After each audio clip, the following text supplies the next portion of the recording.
We are now. Well, welcome to the Realty Success Hub. I'm Realtor Aaron Brown, and you're watching the Realty Success Show. We're here today with cleanfluencer Angela Brown, and we're talking about her new book, The Ultimate Guide to Move In, Move Out Cleaning. Angela, how are you today? I'm excellent. I am super excited to talk to you about my book because for the very first time ever, you don't have to hire a cleaning service to do the move in, move out cleaning. With the book, and I'll tell you all about the book today, but with the book, a homeowner can go step by step through the entire process from the time they decide to list their home to the time that they are moving and they put their home on the market and they move out and it's a complete move out and the house is empty. So from beginning to end, it's all inside the book. Yay. I'm so excited, and I've got a ton of questions for you today. But just briefly, I wanted to hear a little bit about you. I know you've been in the industry for a long time, and you're writing all kinds of material and um, impacting the world in such a positive way. Could you tell us just a little bit about that before we jump into a bunch of fun questions? Yes, thank you. And I want to say hi to all of my friends. Hello, everybody that's jumping in here to join us. I want to say hi and thank you so much for having your time to spend with us today. We're super excited that you're here. Glad to have you with us. So yes, I've been in the cleaning industry for 32 years. I started a cleaning company back in 1991, and it was a desperate attempt to pay my bills. In all frankness, I worked tables at a restaurant. I waited tables at a restaurant, and one of the managers had a cleaning business, and she said, "Hey, check this out. We can wait tables at night. We can clean houses during the day." And I said, "Cool, I'm in. What do I got to do?" And I grew up in a house with lots of brothers and sisters, and we had inspections twice a day. I'm like, I got the cleaning thing down. She did not. She did not. She was the house cleaner that would lift up a rug and sweep stuff under it and hope nobody noticed. Oh And at no. the I know. And at the end of my first day, I was like, we are so going to get fired. And I made $150 my first day.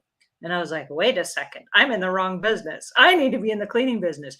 But I knew that I couldn't stay in business with her because our work ethic was really different.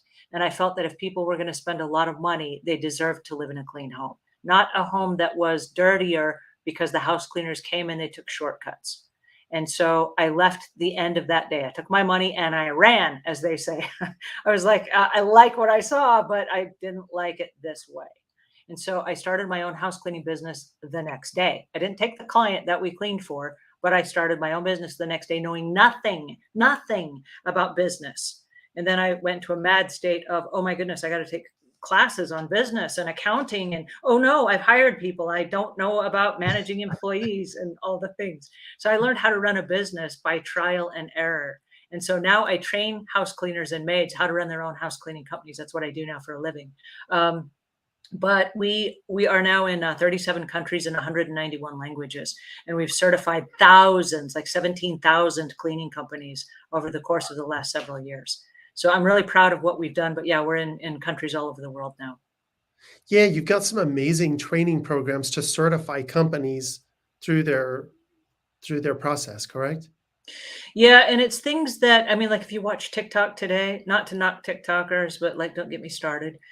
You'll see people with like happy music and they're dumping all kinds of cleaning chemicals inside the toilet and like, look at me, and you're waiting for an explosion to happen.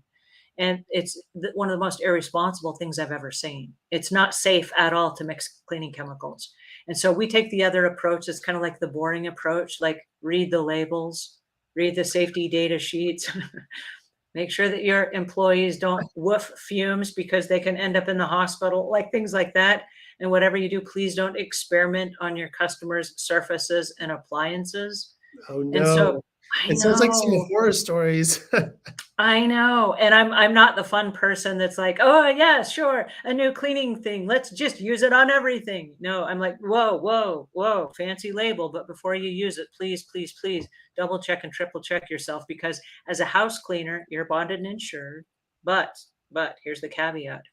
If I have a cleaning solution and I'm using it in a customer's home, I'm being paid to be there to clean. That cleaning chemical is in my care, custody, and control. And what that means is I'm expected to know how to use it. And if I don't, and I screw up the customer's surfaces or flooring or cabinets or whatever, the insurance company is not going to help me. They're going to say that was in your care, custody, and control, and you should have known better, or you should have had training. And if you don't have any training and you're just kind of like winging it, you're going to have damage. And I get to be on the receiving end of it, where every day I get phone calls from homeowners that are like, "You're not going to believe what my house cleaner used." And I said, "Please tell me they were insured." Well, they weren't, because I went with the cheapest company. And so, like, what do I do now? And I'm like, pray hard. One of the two of you is going to have to come up with some money to replace whatever it is that's ruined. I'm sorry, but like next time, check the insurance before, you know what I mean? And then as a house cleaner, we can't recommend enough that people get training. And I'm talking about chemical safety. I'm talking about Mhm. personal protective equipment. I'm talking about how to clean your equipment and supplies between jobs. Because I mean, like, most people don't think about it. Like, we have a cleaning company that comes to my house and they bring their vacuum. That vacuum has just gone over all of the floors in a house that has 4 dogs. And now they're Mhm. bringing it to a home where this home has allergy sensitivities and no pets at all. And now they're vacuuming all their floors with the same vacuum that has all the pet dander and all the stuff on that vacuum, and it hasn't been wiped down or sanitized in between jobs. So I'm just saying there are certain rules that we want to follow in order to keep ourselves safe and to keep the families whose homes they've put in our care safe, if that makes sense. This definitely sounds like information for a book. Well, that is not the book that we want to share with people, is like all the horror stories. Angela is the rare being who brings the mental mindset to the cleaning process. KR, thank you so much for your vote of confidence. I appreciate that. Thank you very much. And hello. Yes, for integrity. Yes, yes, for integrity. That's what we're talking about. Integrity means a lot. Yes, yes, it does.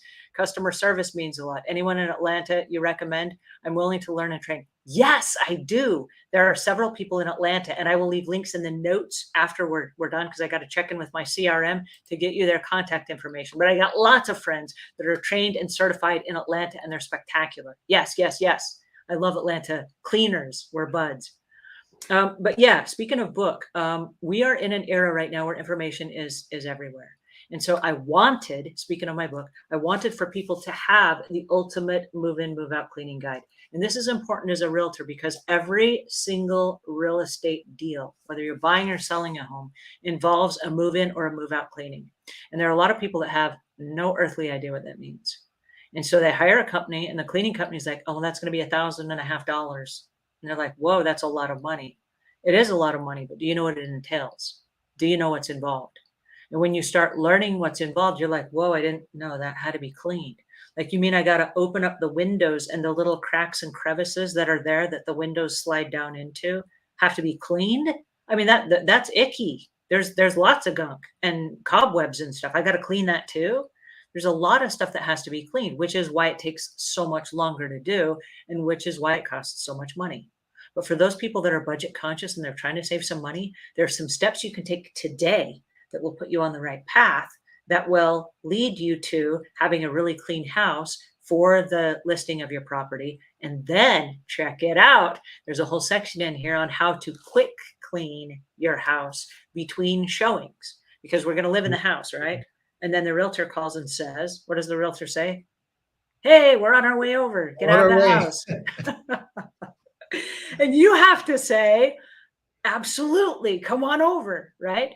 And then you need to be in a mad dash to, like, how do we hurry and quick clean this house so it's show ready in like 5 minutes, because they're on the way over, and then we got to bolt and run out the back door so that we're not here when they get here. How do you do that? And then also, when all your stuff is moved out, then what happens for the final clean?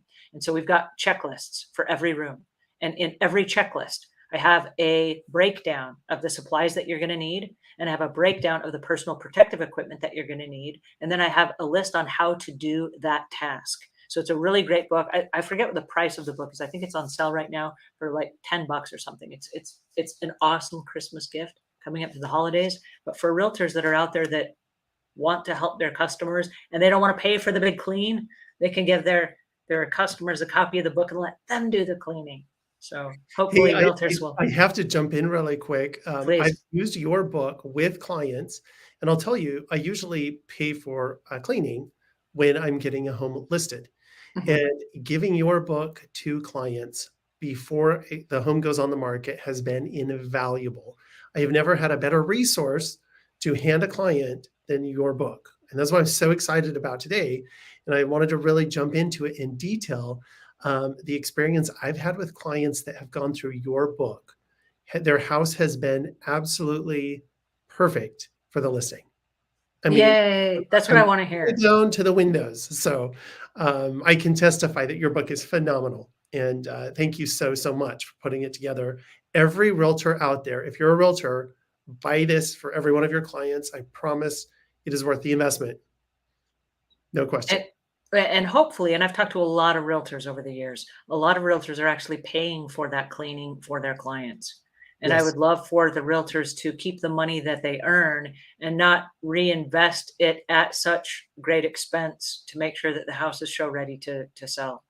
Well, and just to put that into perspective, a typical cleaning runs anywhere from about $600 to $1,500 for a home. Um, and Angela's book you can get for 10, $15. So it's worth it. It's a Don't deal. order them in bulk. All right, well, let's have your questions. And thank you for the vote of confidence. By the way, this is being recorded. So every day when I wake up, I'm going to play your recording of your kind words, and it's going to give me a boost for the day and put me in the right frame of mind. So thank you. Well, wonderful. Well, for those of you that are just joining us, I'm Realtor Aaron Brown, and you're watching the Realty Success Show. We're here today with cleanfluencer Angela Brown, and we're talking about her new book, The Ultimate Guide to Move In, Move Out Cleaning. And Angela, I wanted to start with why is the move in, move out clean so important for homeowners to get right before putting their home on the market? I love that question. And it's a question that's often overlooked because people live in a space that they use every day. And because they use it every day, they walk past a box of stuff that's right there and they don't see it. They become house blind to it. And as a result of that, they don't see what actually needs to be cleaned. So when they start looking at the home with new eyes and they're like, hey, wait a second, somebody's going to come in. Oh, there's been that box that's been there for 14 years. That box needs to move, and they're seeing it for the first time in 10 or 12 years, like it's been there every day, but they've become house blind to it.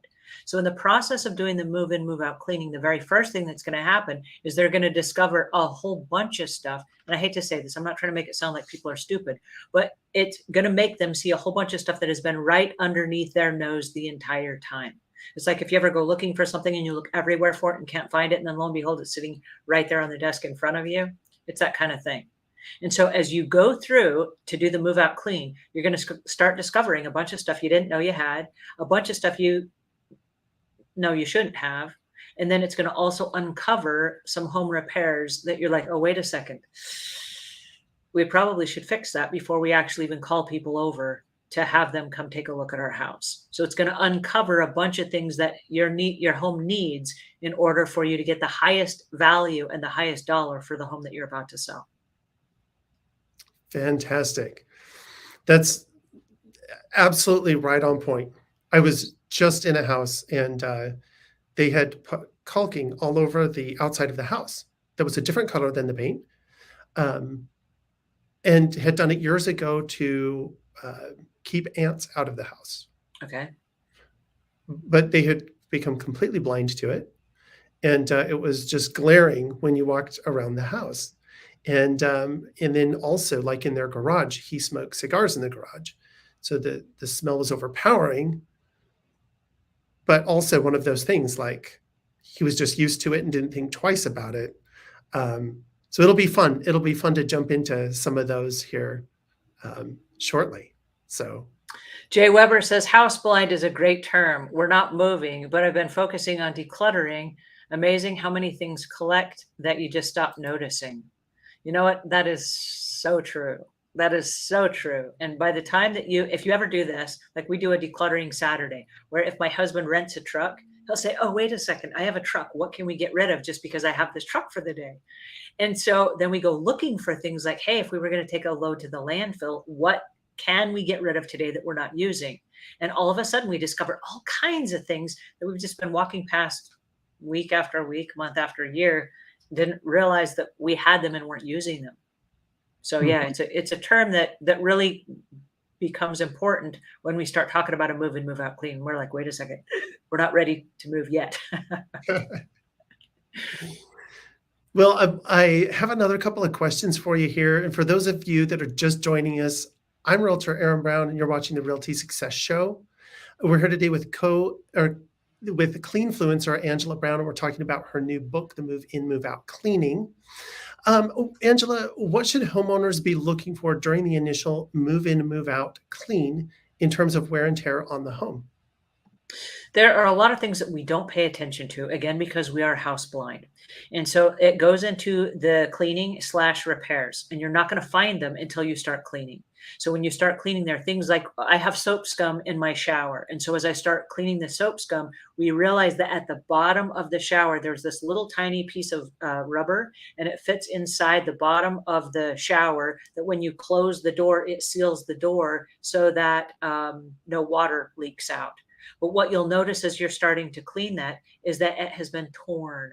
And so that needs to be replaced. But also, as the door swinged open, and here's this little hanging piece of shower door rubber, that wet rubber hit the side of the baseboard on the other side of the shower. And now that baseboard is waterlogged and damaged. And now there's a little bit of gunk down there. And because there was water and moisture in the air, the dust that's just regular tracking dust throughout the house has like settled on those baseboards. And not only do the baseboards look nasty, but now they're warped and the baseboard needs to be replaced, as well as that little rubber strip at the bottom of the shower. It doesn't seem like a very important thing. But a homeowner or a prospective homeowner that's going to come in, the first thing they're going to see is they're going to see this lovely shower and then like this torn piece of rubber, right? We're house blind, we don't see it.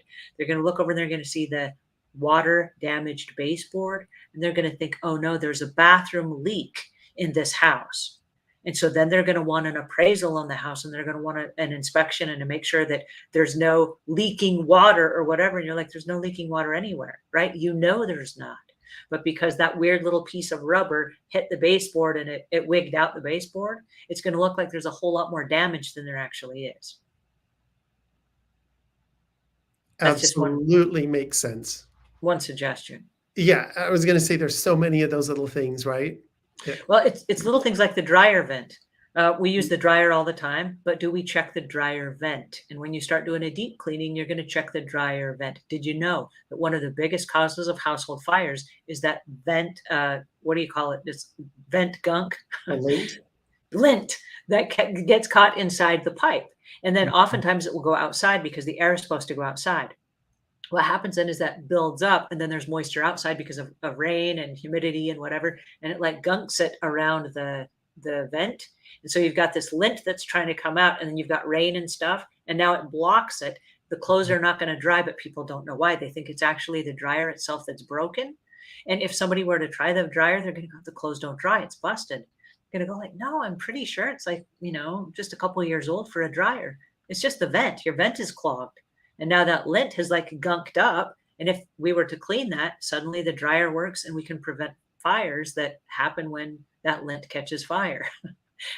Little things like that. It makes me want to go check mine right now. Like, absolutely. Yeah, that is so true.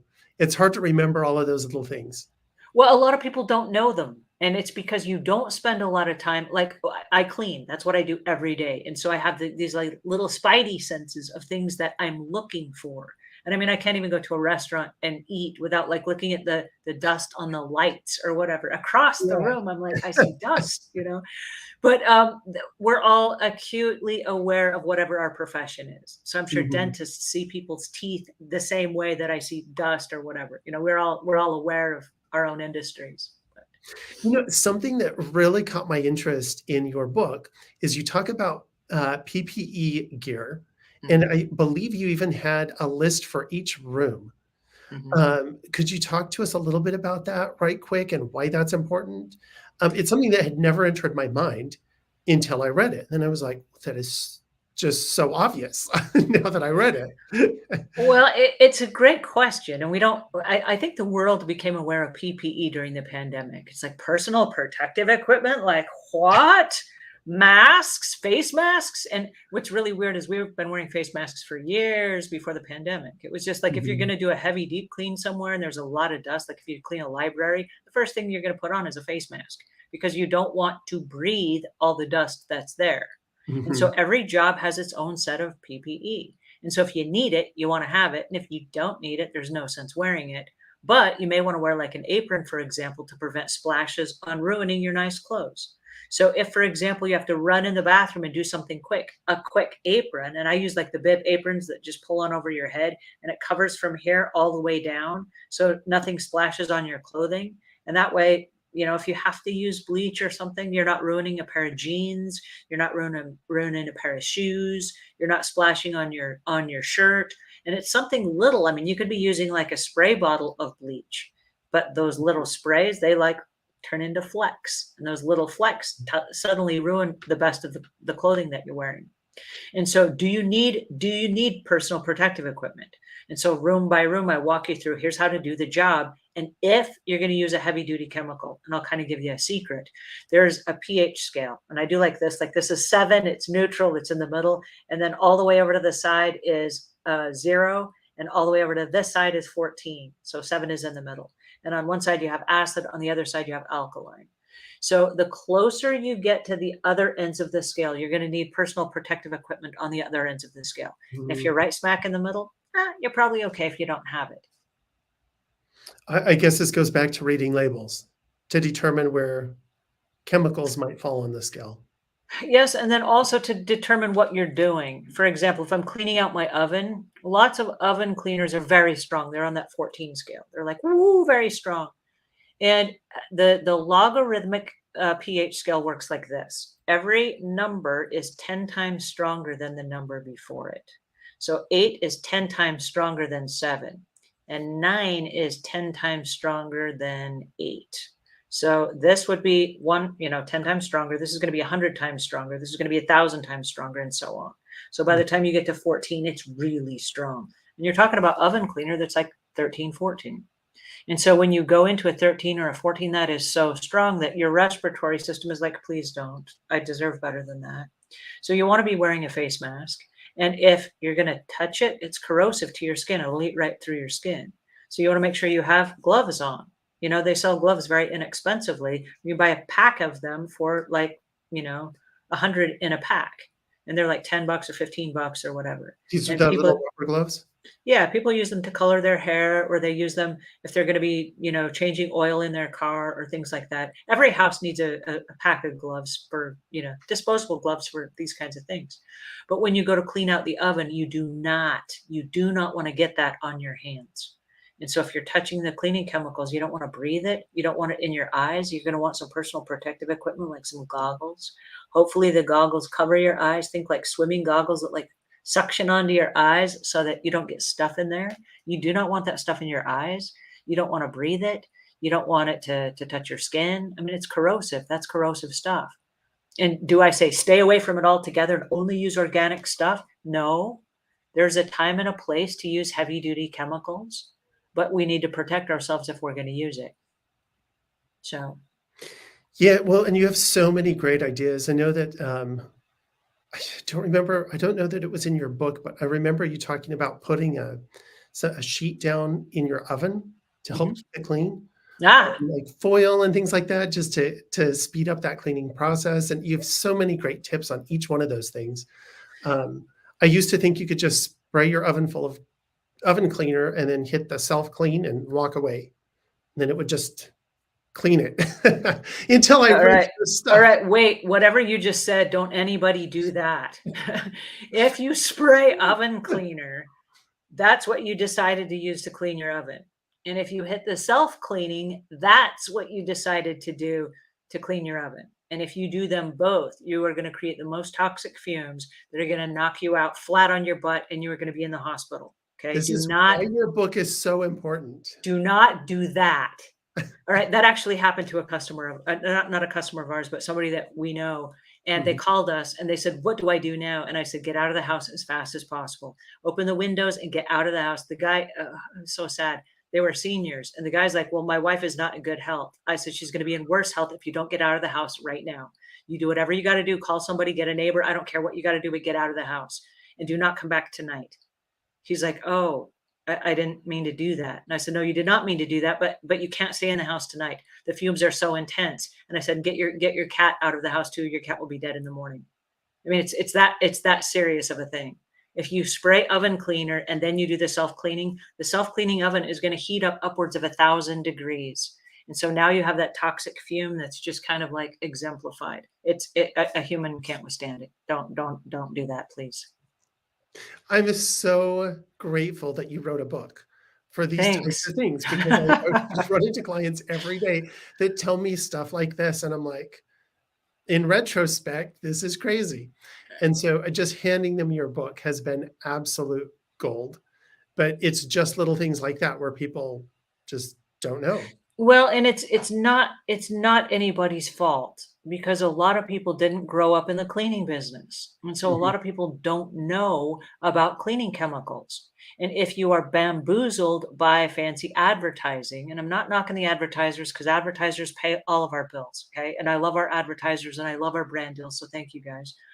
But there's some really fancy advertising on TV, and it shows people using something in a way that's really inconsistent with how it typically is used. And people are going to go, "Wow, that's so easy. I better run go buy that." And then they buy something that has a fancy label on it, or they think they saw it on TV, and then it works really well. And they're like, "Oh, that's so cool." And I'm half out of this product, but I got this other product over here that I bought that also works really well. I think I'll just mix them together and then like I'll have a full bottle. And then what they've done is they've either neutralized them because one is a high pH and one is a low pH, and they've neutralized each other by diluting them, or they've mixed two really strong chemicals that have a reaction with each other, and then it creates these toxic fumes. And I kid you not, I'm in the situation where I get a lot of phone calls from cleaning business owners that say, "I have an employee that did something unusual and they're in the hospital right now. What do I do?" And I say, "Please tell me that you have workman's comp. Please tell me that you did not claim full responsibility, and like don't take blame for anything that you do not have to admit to yet, right? Listen, don't talk." And so until we can resolve it and we can figure out exactly what happened and what the chemicals were and all those things, let's tread with caution. Okay. And there are ways to maneuver those situations. But my goal first and foremost is educate yourself. If you're going to be using chemicals, this is not a game. This is not you making a salad and trying a new salad dressing. Okay. These are chemicals. People that work with chemicals go to school and they become scientists, they become chemists, and then they go into controlled environments and they work in a lab.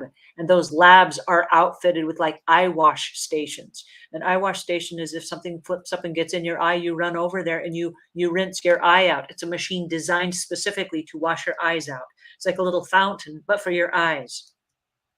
And if you don't have one of those in your house, do not mix chemicals. Do not play around with chemicals. I'm not fooling you. I deal with so many situations on a day-to-day basis that breaks my heart because it's a stupid move that could have been prevented. And just with a little bit of knowledge. And we live in an era of information. I mean, we've got ChatGPT and we have Google and we have all the search engines and we have all the websites like Bob Vila and the Spruce and Martha Stewart Living. And we've got all these places that have already covered all the stuff that you're thinking of. You're not the first person that wanted to mix chemicals, but don't do it, please. Yeah, I only smile because I'm in people's homes all the time, and I see people mixing just weird stuff, like, "Oh, we've got a weird spot on the floor. Let's just pour all of this into the mop bucket and see if it'll come off." It's those kinds of things, and it's like, "Would please take this book first and just read through it because." And then they call me and they say, "I got this big white spot on my floor. It looks like it ruined the finish on my floor. How do I fix it?" And I'm like, "Dude, you just ruined the finish on your floor." I'm not a miracle worker. Like there are certain effects that this chemical has, and you just put it on something it wasn't designed for. You ruined it. 100%. No, but it is so true, and I don't think people realize how, crazy when you start mixing chemicals, how crazy that can actually get, Mhm. and just how it can burn your throat and all kinds of things, and so, really, really important to keep an eye on for sure. So, but that brings me to our next question. And for those of you just joining us, again, I'm Realtor Aaron Brown, and you're watching the Realty Success Show. We're here today with cleanfluencer Angela Brown, and we're talking about her book, The Ultimate Guide to Move In, Move Out Cleaning. And one of my favorite things in your book is checklists. Mm. And I don't know why people haven't used these before, but it's one of my favorite things about your book. Can we talk about your checklists, how you came up with them, why you came up with them? It seems like there's one for every room. There are lots of reasons I use checklists. And yes, thank you for bringing them up. There is one for every room. And here's the reason why I use checklists. If I'm starting a project and I'm going to budget my time, because time is of the essence, especially if you're getting ready to sell your house. There's so much to do in a short amount of time. Don't waste your time just like wandering in a room and not knowing what to do. If you have a checklist that tells you these are the cleaning supplies you need, this is the personal protective equipment that you need, here's how to do the task, you can go boom, boom, boom, boom, boom, and you can check this stuff off the list. If you didn't get to it and you have to leave, you got to go pick up the kids from school or something. When you come back, you can pick up exactly where you left off and you can keep going. If time is of the essence, and let's say you're an entrepreneur or you are an executive or you're a busy person and you don't have the time to do it yourself, you can give someone else the checklist. And you can say, hey, listen, I'll pay you however much dollars per hour, follow the checklist, do the items, let me know when it's done. And you can outsource that task. If, for example, you decide you want to hire a professional cleaning service, and there are lots of cleaning services here today joining us. If you are a cleaning service joining us today, leave a comment in the notes below and say you are a cleaning service. I want to give you a shout out. But what I want to pay attention to is if you hire a cleaning service, how do you know the job is done? And how do you know what you're looking for? And so with the checklist here, even if you hire a professional service, you're going to go through the checklist and say, oh, this is what I'm looking for in this room. Now you know exactly what to ask for. When the cleaner says, what do you want done? You say, well, on page 34, I need these things done. Okay. Now, a real savvy cleaner will also have their own checklist. But what you're going to do then is you're going to make sure that no stones are left unturned. And if you know everything that needs to be done in a room, if you hire a service and they say it's going to be $1,500, you won't be surprised. You'll say, oh my goodness, there are 832 things that they have to do while they're here. I don't have time for 832 things. But that sounds like a really nice price now that they're going to do 832 things. And so it helps somebody that's going to pay for a cleaning service to justify the price. And somebody that's not going to pay a cleaning service and they're going to do it themselves is going to be able to do it as they can do it and fit it into their schedule. And they may say, I can only do 3 things a day. And they'll do those 3 things today and check them off the list. And then tomorrow they'll do the next 3 things. And by the end of the week, they'll have a room cleaned. Or if they want to do 1 room a day, it's entirely up to them and the schedule that they're on. So I'm a big fan of checklists because it keeps everything in order. And what's really cool about the checklists is if you have family helping you, like, hey, it's Saturday, let's do a family project. Everybody in the family can pick a different item on the checklist and they can work on that item. And so now there's no cross stepping where I thought you were cleaning that. Well, I thought I was cleaning this, and back and forth. Everybody cleans their own items. And at the end, everybody checks it off and you can see exactly what's been done. So it's a really great way to track progress, whether you're working alone or with a team or you're hiring it out. Just from my experience, talking with a lot of people, they usually think mirrors, countertops, and floors is the only thing that need to be cleaned. Nothing else enters their mind. And like, I want that job. I noticed like on your checklist, like you have ceiling fans Mm-hmm. as an item. Most people would never even think of their ceiling fan. Again, people usually bring up 2 or 3 things and they're like, oh, countertops and floors. What else is there, you know? And it is so fun to actually see a list of what should be cleaned in a room, the materials and chemicals that you should use, and then how to protect yourself while using them. It's really brilliant. And I'll tell you, as a realtor walking into a room and all those little things being done, it is such a different world. And there are things that you wouldn't notice until you notice them. You know, when the furniture is gutted out and then there's that ring around the bottom of the floor where the baseboards are and like where the furniture was, there's lines, and just have all those things done. Or the dogs have clawed the walls apart and then you move the sofa and there's like this brand new piece of wall that you're like, whoa, look at that. And now it glares in comparison. Yeah, just again, these lists make all the difference in the world. And you know, it seems like you talk a lot about priority, Mhm. and I know that um, people have a lot of different interpretations of priority. Is there a set rule for priorities, or does it vary depending on the house or the person? Talk to us a little bit about kind of tasks and the priority of those tasks, and why. I love that question, and that's a great question to answer because when you're showing a home, your priorities are going to be different than if the house is gutted and there's nothing inside the home. And so if somebody's coming over like in 5 minutes and they're going to come see the home, the very first thing I want to pay attention to, my first priority is going to be their first impression. And so while I'm talking about the house, what I'm looking at is even before we clean the house, let's make sure the porch is clean. Let's make sure that the shoes and the boots and the packages and all the stuff is off the porch. So as they're approaching the house, their first entrance of the house and their first impression is like, oh, this could be my new home. When they walk inside that front entrance, if there are books and shoes in a coat rack and there are like gobs of coats hanging on the coat rack and it's overflowing, that's going to be an experience of like, whoa, there's just a lot of crap here. And they haven't even seen your home yet. Before they can even make a fair judgment on your house, they're already kind of like, this is like, whoa. So you want to make sure that everything moving in, and we talk about the ceiling fans. If you have like a two-story great room or a two-story entrance and they walk in and there are cobwebs on that chandelier up there, that's the first thing they're going to see. They're walking in like looking around going, is this going to be my new home? So what you want to do is you want to stand at the front door with new eyes and pretend like you're the first time that you're walking into this house. What do you see? And that's your first priority. And then where are they going to go? Are they going to go to the right or are they going to go to the left? And as a realtor, do you take people to the right or to the left when they walk in the door? It's usually right through the living room to the kitchen. So that would be the path of priority. And so if that's where we're going, that's where we're going. If the people get two feet in the house and they're like, this isn't for me, what have they seen? And we've seen this a lot where people will go to check out a home and they get halfway through the house and they're like, I'm not feeling it, and they leave. Okay. So going in and saying, I'm going to hurry and gut my closet and the back bedroom is not your first priority. You might think it is, but it's not. You want to get all the areas of your house show ready in order so that as somebody walks through the house and they walk into the living room, they walk into the kitchen and they spend a little bit of time there, they might be more forgiving of a bedroom closet that's actually used, that's busy and cluttered rather than a front entryway, for example. So what you have to do is you have to look at it from, this is the first time I've ever seen this house. What do I see? And then let me ask you another question. This goes back into the home repairs. If I'm approaching the house for the first time and they're coming at 6 o'clock at night, is that during dusk? And those burned out bulbs that are in the little lights that are right outside my front door, that's the first thing they're going to see.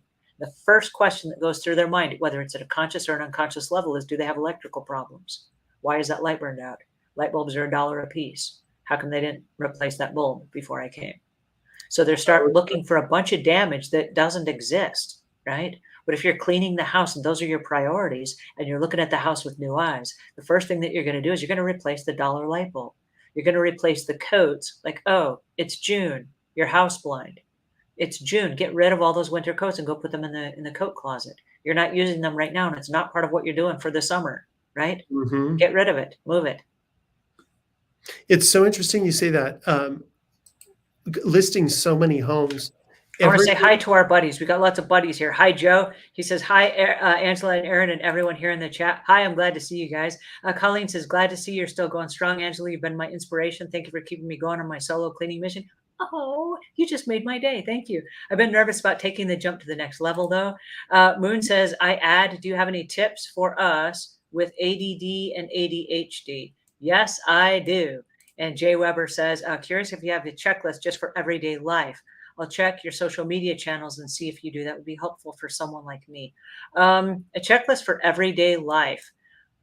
Let me sidestep for 1 second. I don't have a checklist for everyday life, but I am doing a series right now called Content Creator Burnout. And it's for people that are living everyday life to the max and what happens when they reach burnout. And that is as close to an everyday checklist as you're going to find from me. And it's every morning. It's a live session that I do every morning for about 15 to 20 minutes. If you go to youtube.com/ and then the @ Lifelong Productions, you'll find it over there. And that is me jumping in every day, giving you life's checklist. All right. Anyway, back to you, Aaron. Oh, I was just going to say, and maybe on that checklist too, um, maybe also like for people who don't do cleaning maybe as often as they should, are there like maintenance type things? And I know your book talks about that. So, uh, Yes, there are things like, for example, when we want to clean between showings, and this is where the maintenance clean comes in. If you have to do a mad, quick, fast clean, like, oh, they're coming over in 5 minutes, I better hurry and clean up. The first thing we're going to do is we're going to look horizontally. We're going to look at all the horizontal surfaces or all the countertops cleared off. If we have dressers or the tops of the dressers cleared off. If there's a bedstand, is the top of the bedstand cleared off? If there's a vanity in the bathroom, is the vanity cleared off? And so there's a series of steps. Like the vanity is in most people's bathrooms is super busy. That's where they brush their teeth and they shave and they put perfume on and lotions and all this stuff. And they got lots of bottles of lotions, potions, powders, and pills and all this stuff. But if you'll use it and then put it in a bag and put it underneath the counter, and you'll train yourself to do that during the whole process of the time that you are just train yourselves right now. It's a good habit to get into.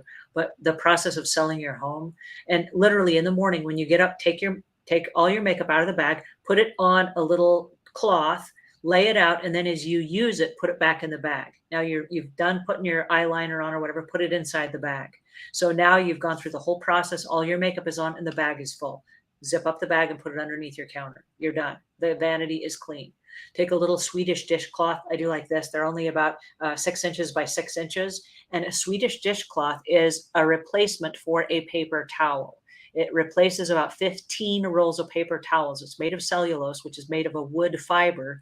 And you can rinse it out and wet it and rinse it out and squeeze it tight and fold it in half and put it over the faucet in your bathroom sink.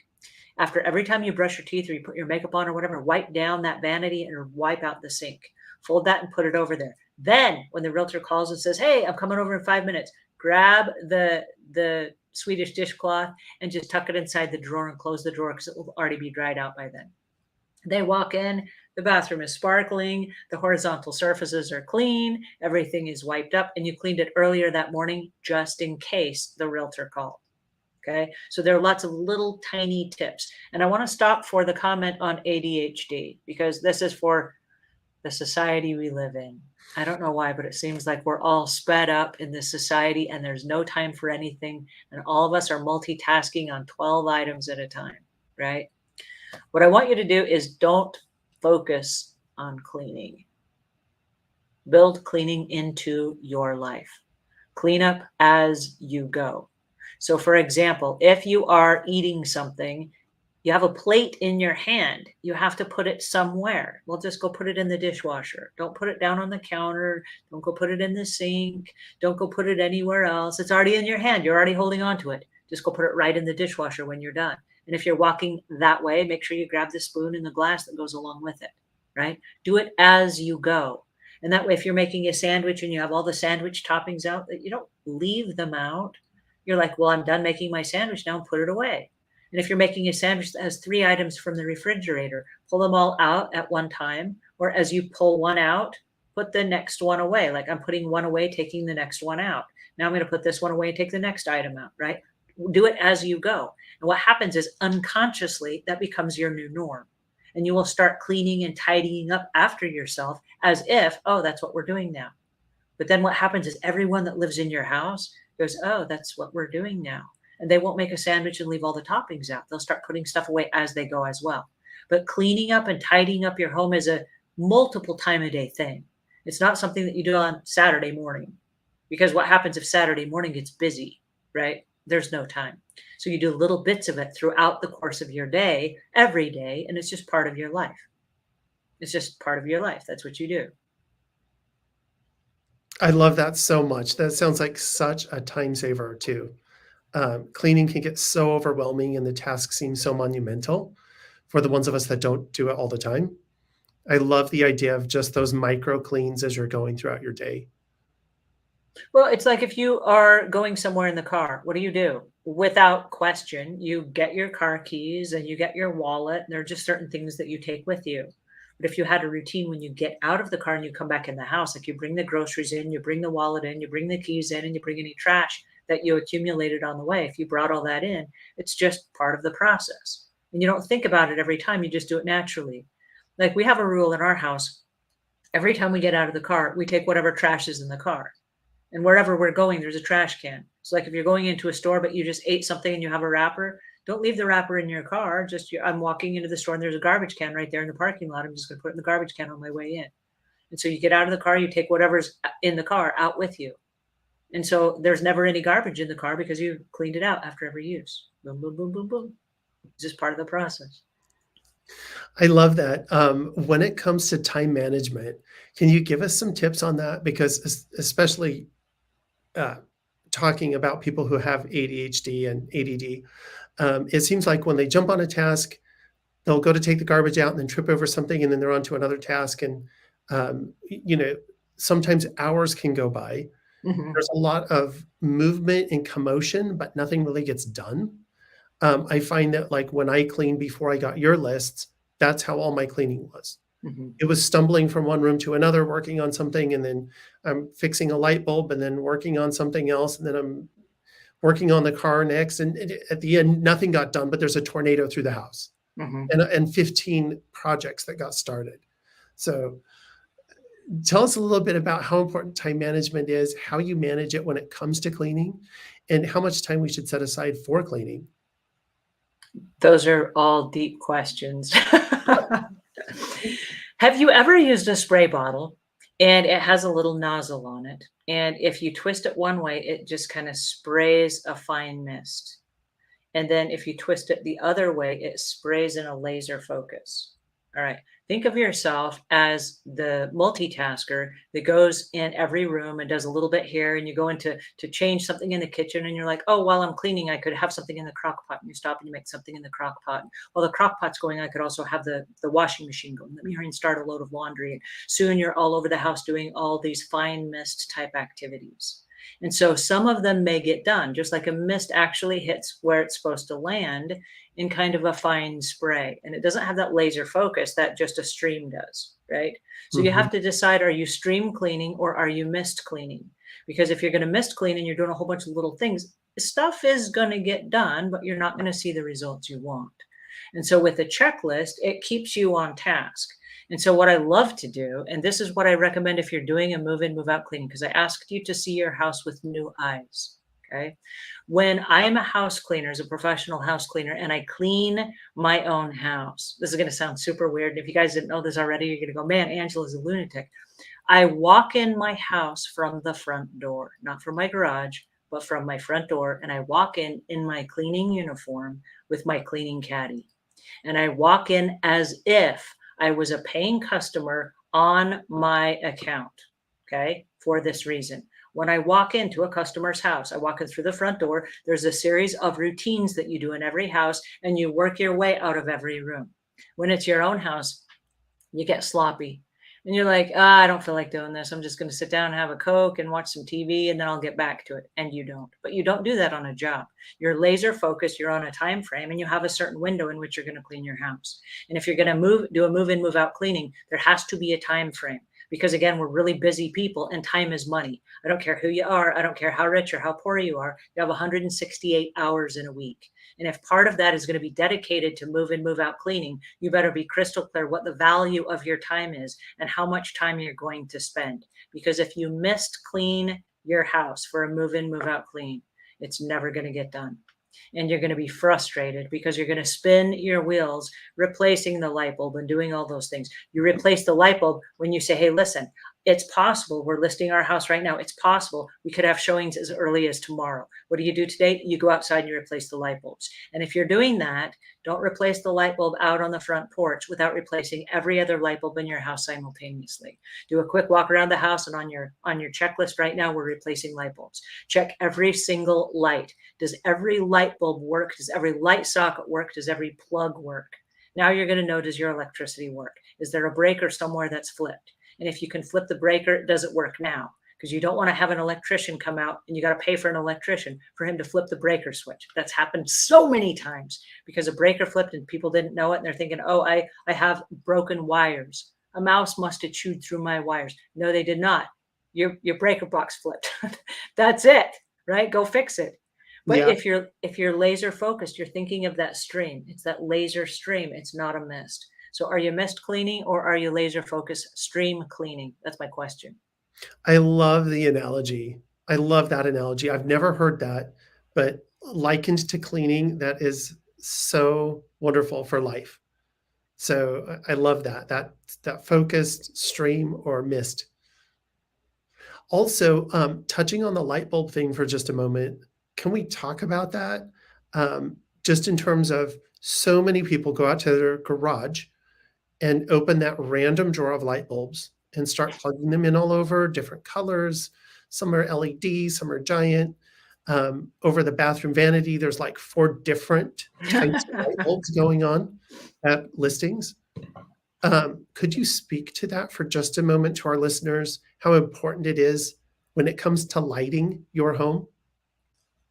Yes, lighting is actually not a cleaning question, but I do want to share this with you. And this goes back to the cleaning, how you present your design, whatever the design is of your home, however you present your home, that is your product that you're selling.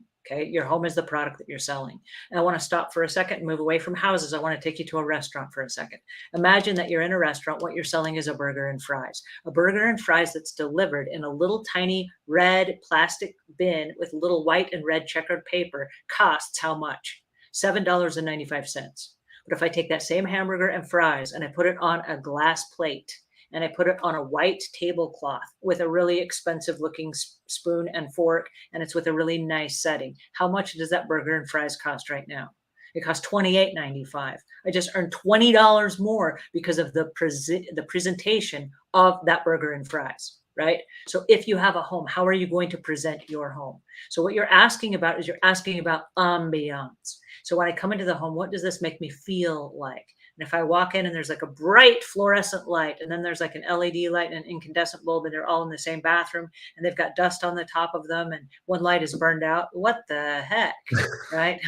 You've created this weird, Yes. chaotic, frenetic energy where now Mhm. instead of feeling like you're getting the little basket of fries and the burger, or getting the really nice fancy burger and fries, what you feel like is you feel like you've gone through the drive through and they gave you an order and you're looking at it going, is this what I ordered? Is this someone else's order? Is this even mine? Right? You don't even recognize it.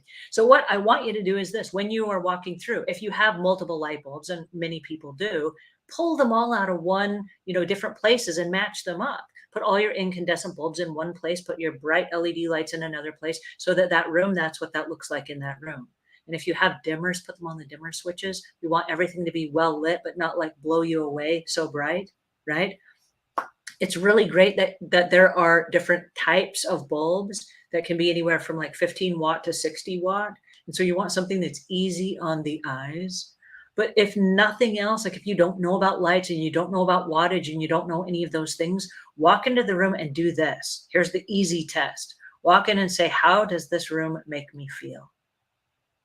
And if this room is like, I like this room makes me want to be in here, good on you.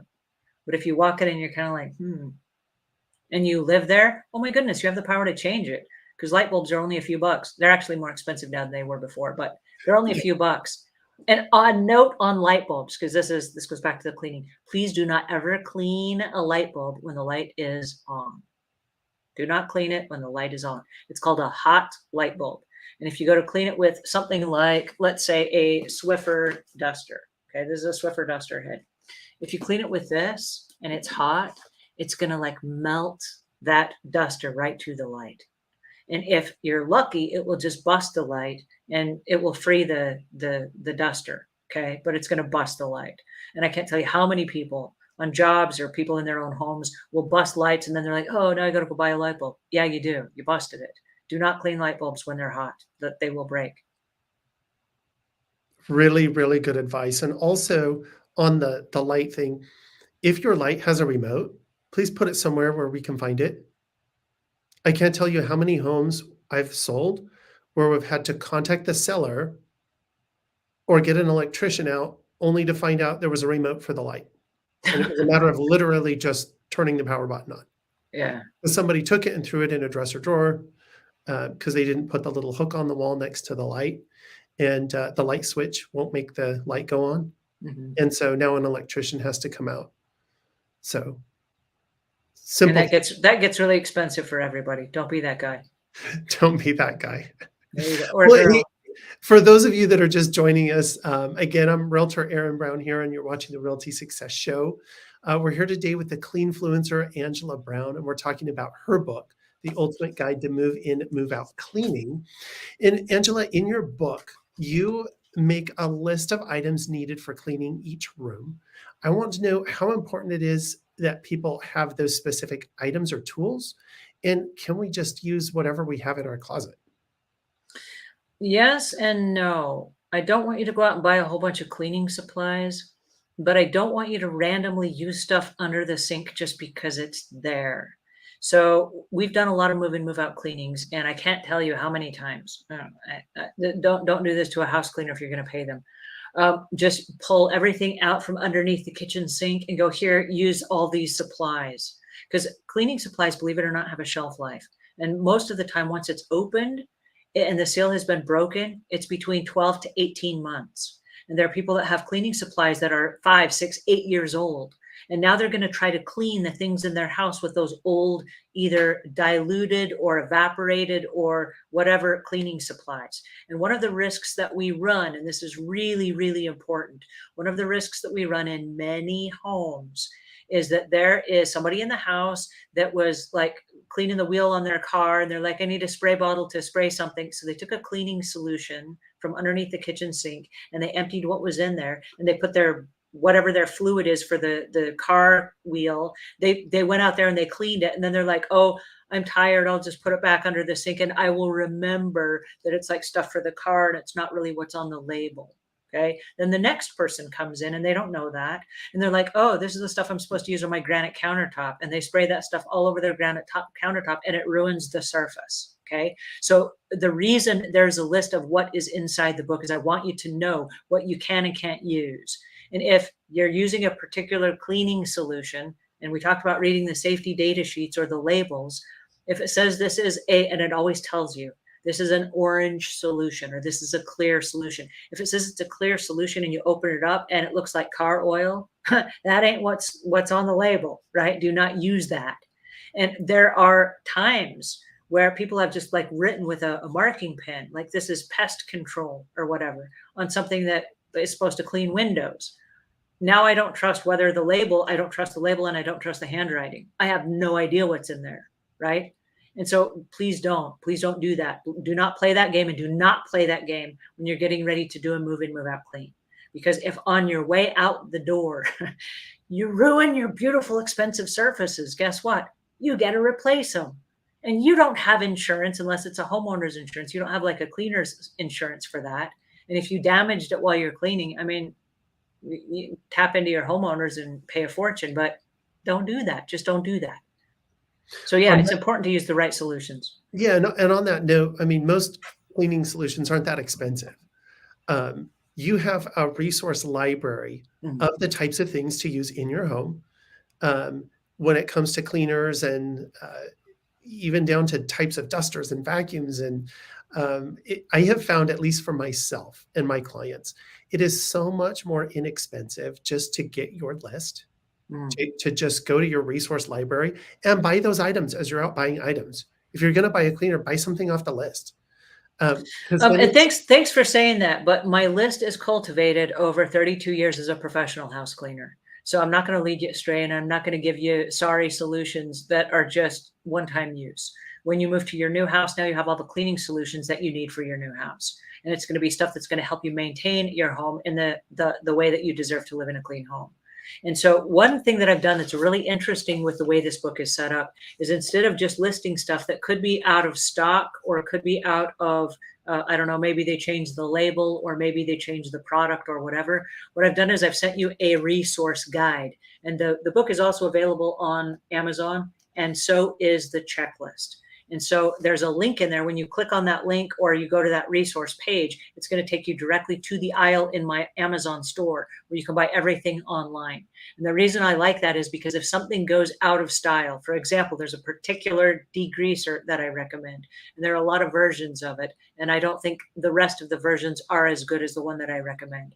But if you go to that one and it's out of stock, then there will be a solution. And I can replace that online version quicker than I can reprint a book. So if I have to give you a replacement, like I know during the pandemic, one of the main cleaners that we use as professional house cleaners went on hiatus during the pandemic because the company that manufactures them also manufactures a disinfectant. And they went into high disinfectant mode 24/7 around the clock, and they stopped putting their other products that were like their sub products. They put all those products on hold. And we were like, whoa, what just happened to all of our cleaning supplies? And I mean, if you remember during the pandemic, the whole world ran short on cleaning supplies. But if something is out of stock, then we'll give you a replacement that is equally as good, that you're not left hanging. So check that out as well. Yeah, it makes such a difference. And I know a lot of people, when they go into the cleaning aisle, they'll just grab something random, all purpose, general, whatever. Um, Makes so much more sense just to get the things on your list and accumulate those over time.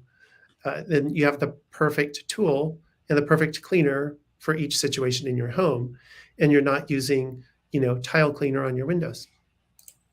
And thank you for saying that. Somebody says, and it's Jay Weber, I actually meant an everyday or weekly checklist, cleaning checklist. The daily or weekly checklist is the one that we, as professional house cleaners, use. It's great for every home. It walks you through every room of the home and all the things to clean. You can find that at savvycleaner.com/worksheets. And I will leave a link in the notes to that as well so that you can pick that up. But that's the regular everyday cleaning list for a maintenance clean.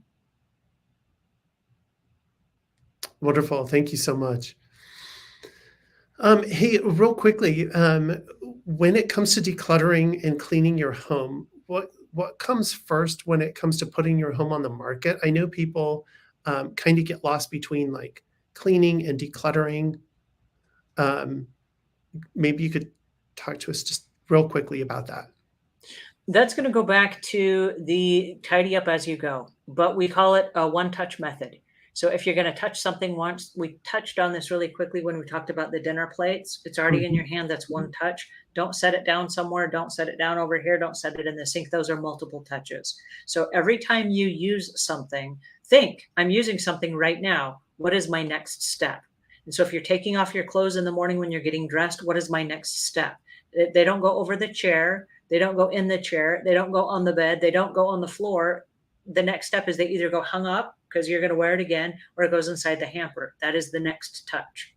And so if we only touch things once, it's the one touch method. And really, literally, if you take off your socks at night, where do they go? And literally ask yourself, where do these go? Am I done with these for the day? Do they go in the hamper? And if they do, then in the hamper they go. That's your one touch. The next touch is they go inside the washing machine, right? Don't keep touching stuff and moving stuff around and busying yourself with all these extra things, because that's the spray method and it's not as effective, right? So one touch. Every time you touch something, like I'm done with this book right now, where does it go? It doesn't go on the chair. It doesn't go on the table. It goes back on the bookshelf. If that's the place for it, it goes back on the bookshelf. I'm done reading the book, boom, it goes put away. And so if you'll train yourself in that habit, there's not a lot to tidy up because you're doing it as you go, which is a much simpler method. I've always wondered why your house looks so beautifully staged, and it makes perfect sense now. You live the one touch method.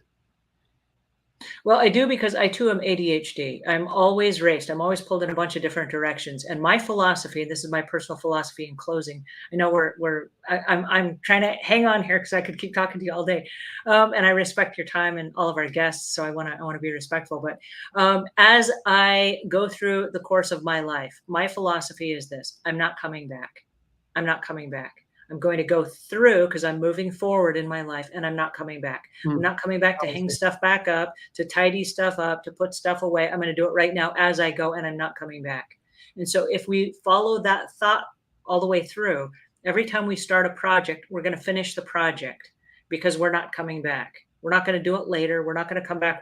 Sometimes we have to, and that's the exception to the rule. But if your main stream of operation is I'm moving forward and I'm not coming back, we will finish the tasks that we do along the way and we will be that laser focus. Mm. That is so, so good. That it just, I have to ask this because I run into this every day in real estate. And it seems like it would be fixed with your one touch method, but people have this way of accumulating things that are sentimental or whatever it might be, and they accumulate, and then they don't feel like they can get rid of it when they go to move. And we're talking garages full of stuff, closets full of stuff, etc. How do we work through that when we're getting ready to sell a home? And how do we emotionally, I guess, work through that?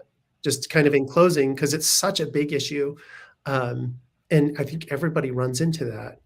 And I really like your one touch method and moving through life. Maybe you could speak to us a little bit about that because it's such a big issue for all of my clients. Emotional attachment is a very real thing. And there are different levels of emotions. Do you remember how sometimes you're like really happy and then sometimes you're just kind of like, okay, happy. You're not, everything's okay. The stuff that we own is the same way. Some of our stuff is really emotional to us and some stuff is just kind of emotional to us. And so if you'll take an item, and it doesn't matter what the item is, ask yourself this question. If I had to pay money for this item again today, would I buy it again today? And a lot of times we're like, no. Can you get rid of it then? If you would not buy it today and pay full retail price for it, can you get rid of it? And most of the time you're like, yeah, okay, then get rid of it. If you're not able to let go of something because there's some really strong emotional hold, it represents something really deep and dear to you, grief or something that you haven't worked through, then don't get rid of it. That's something that you still have issues with and you still need to work through that. And until you can work through those issues, getting rid of the thing is not going to fix it. You'll still have those same emotional issues. And if you're hoarding or hanging on to something for a particular reason, either it makes you feel safe to be surrounded with clutter or whatever, it doesn't matter if getting rid of it, if you get rid of it. Even if you get rid of it, you will reamass those things because you haven't resolved those issues. And I'm glad you bring that up. I'm not trying to be really self-promotional or anything, but we have a group called Hoarding World, and you do not have to be a hoarder to participate. I know personally I have hoarding tendencies. Even though my house is really tidy, I have hoarding tendencies. And so what does that mean? I can collect a bunch of stuff without even trying, right?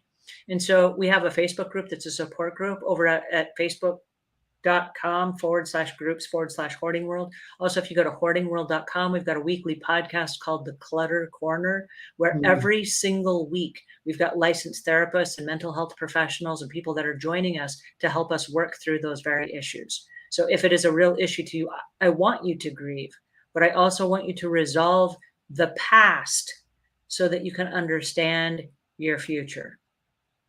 Can anyone from the public join that group that's dealing Yeah. with these issues? Can I send Yeah. clients over there that are Yeah. emotionally dealing with Yeah, these? absolutely. If you go to youtube.com/hoarding world, it's the @ sign and then hoarding world. That's Fantastic. our group. Oh, Yeah. it's going to be so, so helpful. And by the way, speaking of which, that bag of cables that everyone has, I got rid of mine here a year ago and I'm okay still. So just FYI. I'm so glad you brought that up. And in closing, I want to say this. There's a website called nextdoor.com.